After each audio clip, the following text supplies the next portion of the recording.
এখন এই আংটিটা সুলাইমান নবী কোথায় পেল, কিভাবে পাইল, জানার দরকার আছে না নাই? আল্লাহর পয়গম্বর দাউদ আলাইহিস সালামের 19 জন সন্তান ছিল। জোরে কোন কয়জন?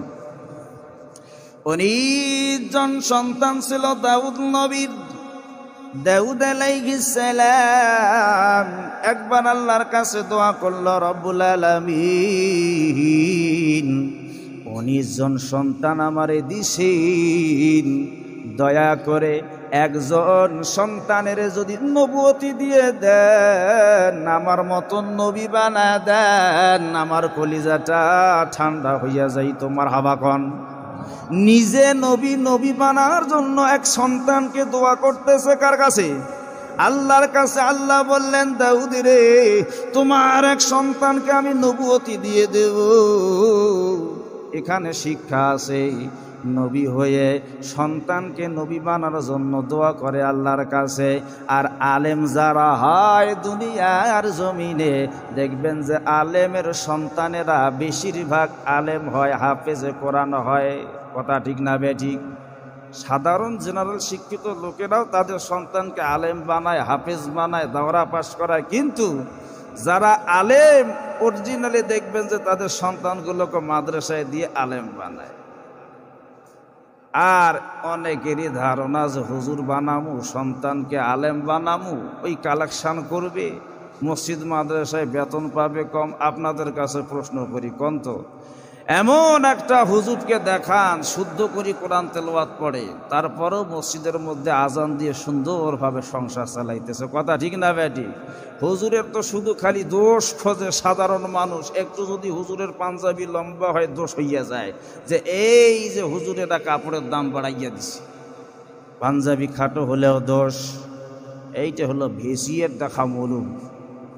হুজুর যদি একটু জোরে চলে দোষ, যে কোথায় যেন খাবার দাওয়াত পাইছে, আর ধীরে আসলে কয় যে কই যেন এত খাবার খাইছে হুজুর, হাট পেরিয়ে পারে না। এইরকম কথা হয় কি হয় না?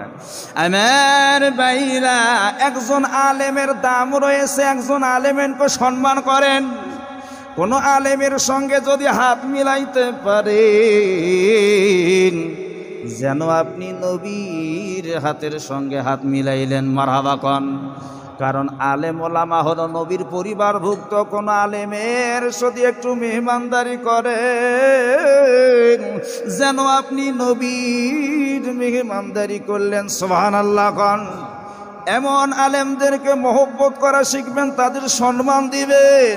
আলেমদের সম্মান দেওয়া মানে নবীকে সম্মান দেওয়ার। একবার কন সুবহানাল্লাহ। আমার বন্ধুগণ, আপনার সন্তানকে স্কুল কলেজ ইউনিভার্সিটির মধ্যে পাঠান, নিষেধ নাই।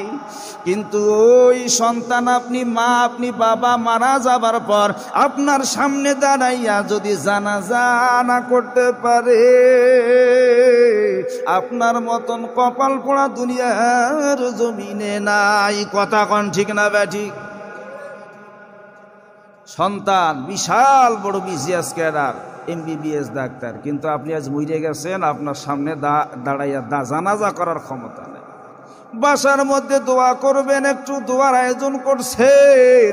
মসজিদের হুজুর খোঁজা লাগে, মাদ্রাসার হুজুর খোঁজা লাগে, কিন্তু নিজের দোয়াটা নিজে করবেন, আল্লাহর কাছে মঞ্জুর হয়ে যাবে। যেমন আপনার মা বাবার জন্য সন্তান হয়ে দোয়া করতেছেন। বন্দুকের গুলি মিস হবে, তীরের নিশানা ভুল হতে পারে, কিন্তু সন্তানের জন্য, পিতামাতার জন্য সন্তান যদি দোয়া করে, ওই দোয়াটা মঞ্জুর হয়ে যায়। সুবহানাল্লাহ। হুজুরদের দোয়া আল্লাহ কবুল করবে না করবে গ্যারান্টি নাই। মসজিদের ইমাম সাহেব, মাদ্রাসার হুজুরের দোয়া কবুল হবে না হবে গ্যারান্টি নাই, হতেও পারে নাও হতে পারে। কিন্তু আপনি সন্তান, আপনার মা বাবা যদি মারা যায়, সামনে দাঁড়া জানাজা করবেন, চোখের পানি নাকের ডগায় আসার আগে আমার আল্লাহ ওই পিতা মাতার জিন্দেগির গুনাহ মাফ করে দেবে। সুবহানাল্লাহ গণ। তাহলে সন্তানকে আলেম বানার দরকার আছে না নাই? হাফেজে কোরআন বানার দরকার আছে না নাই? তাহলে দাউদ আলাইহিস সালাম নিজে নবী বানার জন্য সন্তানকে দোয়া করলেন কার কাছে? একটু জোরে কোন। আল্লাহ ডেকে বললেন, দাউদ রে, তোমার দোয়া আমি কবুল করলাম, তোমার এক সন্তানকে আমি নবুয়তি দিয়ে নবী বানায় দেব। কিন্তু একটু হিকমতে আল্লাহ ডেকে বললেন, জিবরাইল,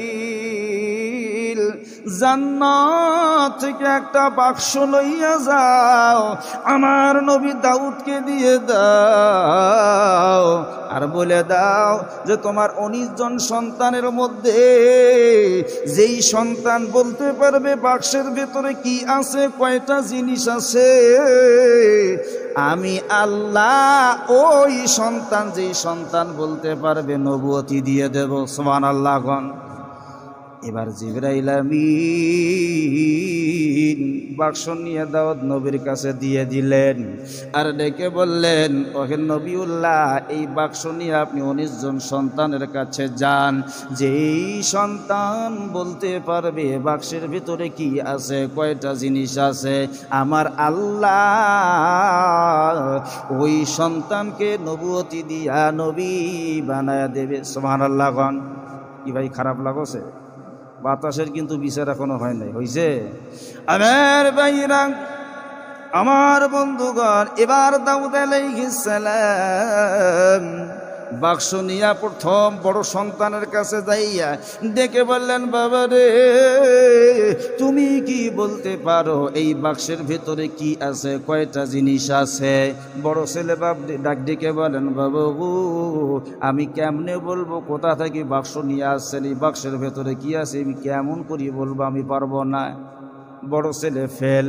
এক এক করে 18 জন সন্তান কেউ বলতে পারল না বাক্সের ভেতরে কি আছে, কয়টা জিনিস আছে। ছোট্ট ছেলে সুলাইমান আলাইহিস সালামের কাছে যখন চলে গেলেন, আর ডেকে বললেন, বাবা সুলাইমান রে, তুমি কি বলতে পারো এই বাক্সের ভেতরে কি আছে, কয়টা জিনিস আছে? সুলাইমান আলাইহিস সালাম ডেকে বললেন, বাবা গো, আল্লাহ যদি কাউকে বলার মতন ক্ষমতা দেয়, আল্লাহ যদি কাউকে তৌফিক দেয়, সেই বলতে পারবে বাক্সের ভেতরে কি আছে, কয়টা জিনিস আছে। মারহাবা কোন। এই কথা শোনার পর হযরতে দাউদ আলাইহিস সালামের মনের মধ্যে ইয়াকিন হয়ে গেল যে মনে হয় আমার আল্লাহ এই সুলাইমানকে নবুয়তি দিয়ে দেবে। সুবহানাল্লাহ কোন। এইদিকে জিবরাইল সুলাইমান নবীর কানে কানে এসে বলে দিল, বাবা রে, সুলাইমান নবীকে জিবরাইল ডেকে বলল, ওহে নবিউল্লাহ, এই বাক্সের মধ্যে 3খানা জিনিস আছে। জোরে কোন, কয়খানা? জলিল কদর পয়গম্বর, যেনার হাজার হাজার মানব দানব যেনার তাবে ছিল। মারহাবা কোন।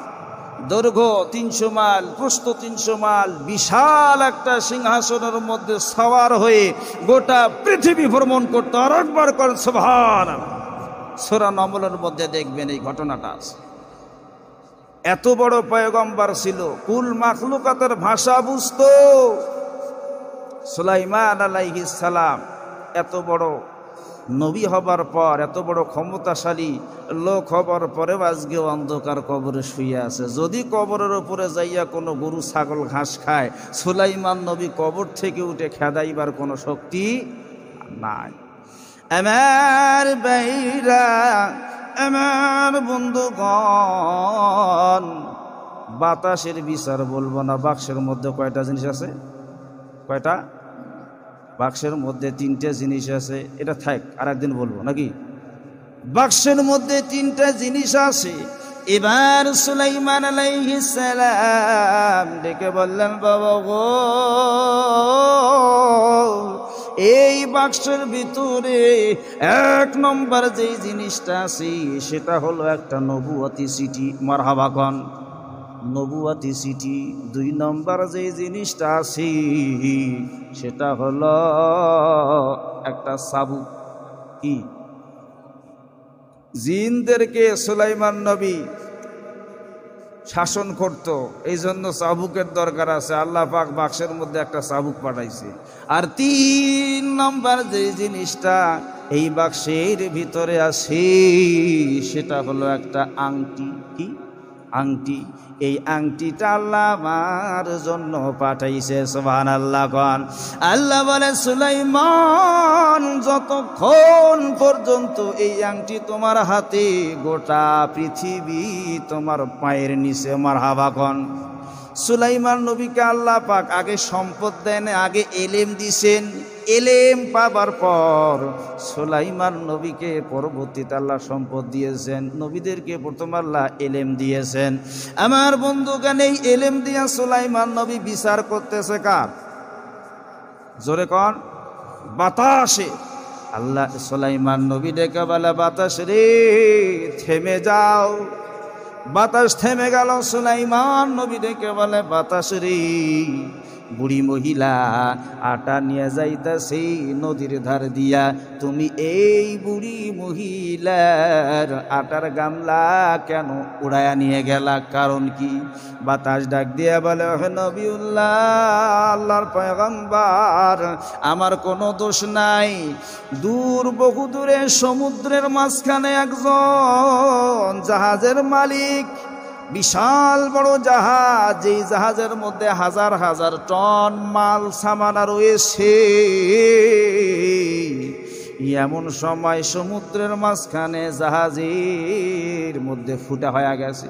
জাহাজের ভেতরে পানি উঠতেছে, যত পানি উঠি ফুটা বড় হয়ে যায়।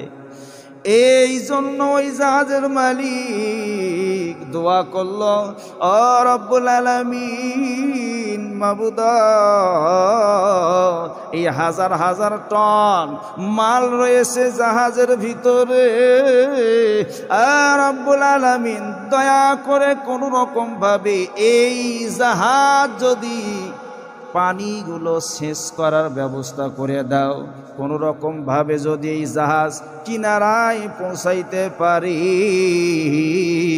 আমি আল্লাহ ওয়াদা দিলাম তোমার পয়গম্বর হযরতে দাউদ নবীর দরবারে তার দান ফান্ডে গোটা জাহাজের মাল আমি ফি সাবিলিল্লাহ আল্লাহর রাস্তায় দান করে দেব। সুবহানাল্লাহ। বিপদে পড়ি দান করার নিয়ত করলেন, গোটা জাহাজের মাল। আর আমরা যদি দান করতে চাই, পকেট থেকে টাকা বাইর করতে করতে সব থেকে ছোট টাকাটা বাইর হয়। মসজিদের মধ্যে যখন দান করবেন, মসজিদটা হলো সদকায়ে জারিয়া। আজকে আমরা এই জায়গার মধ্যে নামাজ আদায় করতেছি, একদিন আমরা থাকবো না। সন্তানেরা নামাজ পড়বে, নাতিরা পুতিরা 14 গোষ্ঠী এই মসজিদে নামাজ পড়বে। যতদিন পর্যন্ত মসজিদ থাকবে ততদিন নামাজ হবে। মানুষ যখন মারা যায়, সমস্ত আমলের দরজা বন্ধ হয়। আপনি নামাজ পড়তেছেন, নামাজের সব আমল নামায় লেখা হয়, কিন্তু মৃত্যুবরণ করবার পর নামাজের সব আমল নামায় ঢুকবে না, এই কবরের মধ্যে প্রবেশ করবে না।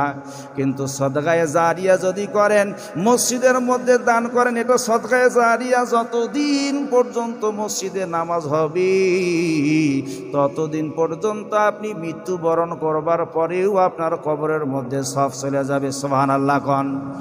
গত জুম্মায় বলেছিলাম খাদিজাতুল কুবরা দান করেছিল কয় মণ স্বর্ণ? খেলা আছে কাউরে? 40 মণ স্বর্ণ দান করেছিল। এই নাবিক, এই জাহাজের মালিক গোটা জাহাজের সম্পদগুলো দাউদ নবীর দান ফান্ডে দান করে দিলেন। সুবহানাল্লাহ। দান করলে কি হয় শোনেন। আল্লাহ নবী বলছেন, as-সাদাকাতু তারাদ্দিল বালা ওয়া তাজিদু ফিল উমর। দান সদকার করার কারণে আল্লাহ বান্দার হায়াত বাড়ায়া দেয়। সুবহানাল্লাহ। কোন। দুনিয়াবি বালা মুসিবত বিপদ আপদ থেকে আল্লাহ হেফাজত করে। এই জন্য দান করার মন মানসিকতা থাকার দরকার আছে না নাই? থাকলেও কিন্তু যখন আমরা দান করি, বাহির হয় অল্প টাকা। আমার বন্ধুগণ, দানের ফজিলতটা এমন, হাদিসের মধ্যে এমনভাবে দানের ফজিলত রয়েছে, এই ফজিলতটা যদি জানতেন, ফি সাবিলিল্লাহ আল্লাহর রাস্তায় সবই দান করে দিতেন। সুবহানাল্লাহ। এবার জাহাজের মালিক এই দোয়া যখন করলেন, বাতাস ডাক দেয়া বলেন, হুজুর, এই না জাহাজের মালিক যখন এই দোয়া করলো, দোয়া আল্লাহর কাছে কবুল হয়ে গেল। আমি বাতাসের প্রতি অর্ডার আসলো যে ওই বুড়ি মহিলার আটার গামলা উড়াইয়া নিয়া ওই জাহাজের মালিকের জাহাজের মধ্যে ফেলায়া দাও। জাহাজের মালিক পানি শেষ করে পানি শেষ করতে করতে কিনারার মধ্যে চলে আসলো। দাউদ নবীর দরবারে যাইয়া ডেকে বললেন, ওহে নবীউল্লাহ, এই যে আমার গোটা জাহাজের মধ্যে হাজার হাজার টন মাল সামানা রয়েছে, আপনার দান ফান্ডে ফি সাবিলিল্লাহ, আল্লাহ রাস্তায় দান করে দিলাম। সুবহানাল্লাহ কোন। এবার সুলাইমান নবী ডেকে বলে, বাবা এখন আপনার কাছে প্রশ্ন করি, কোন তো এই যে বুড়ি মহিলাকে আপনি 5 কেজি আটা দিলেন, 10 কেজি দিলেন, 15 কেজি দিলেন, অবশেষে 20 কেজি আটা দিয়ে দিলেন, কোন তো বুড়ি মহিলা কি এই 20 কেজি আটা পাবে নাকি গোটা জাহাজের মাল সামানাগুলি পাইয়া যাবে? এবার দাউদ নবী বুঝতে বাকি রইল না, আমার বাইরে গোটা জাহাজের মাল সামানা ওই বুড়ি মহিলাকে দিয়ে দিলেন। সুবহানাল্লাহ কোন। দান করবেন 1 টাকা, বৃদ্ধি হবে মাসালুল্লাযীনা ইউনফিকুনা আমওয়ালাহুম ফি সাবিলিল্লাহ। এই আয়াতের মধ্যে আল্লাহ পাক দানকারীদের উপমা দিচ্ছে, মাসালান উদাহরণ দিচ্ছে। একটা যারা আল্লাহ রাস্তায় দান করে তাদের উদাহরণ হলো ওই সমস্ত শস্য বীজের মতো যেই একটা বীজ থেকে 60টা গাছ উৎপন্ন হয়। সুবহানাল্লাহ কোন। আমার বন্ধুগণ, এই ইলমগুলো পাবার পর তারা বিচার পদ্ধতি পরিচালনা করেছেন দাউদ নবী, সুলাইমান নবী। এই ইলম দিয়ে গোটা সমাজ পরিচালনা করেছেন, গোটা পৃথিবী পরিচালনা করছেন। প্রত্যেকটা কাজের পেছনে দরকার কি? জ্ঞান, এলেম। নামাজ পড়তেছেন, নামাজের এলেম। হজ করবেন, হজের এলেম। একজন ড্রাইভারই যদি শিখতে যান, পরিপূর্ণভাবে যদি ড্রাইভিং না শেখেন, অ্যাক্সিডেন্ট হবে, এটাই স্বাভাবিক।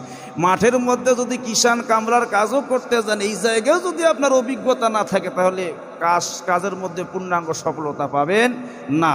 এই জন্য আজকে আমাদের আলোচনার বিষয় হলো এলেম, প্রত্যেকটা কাজের পেছনের এলেম। আর এই এলেমটা আল্লাহ পাক শিখাইছেন নবীদেরকে। কেন? উম্মতি মুহাম্মাদীদেরকে শিক্ষা দেওয়ার জন্য যে এলেমটা আগে ফরজ। নামাজ, রোজা, হজ, যাকাত আগেই হলো এলেমটা ফরজ। আমাদের সঠিকভাবে কোরআন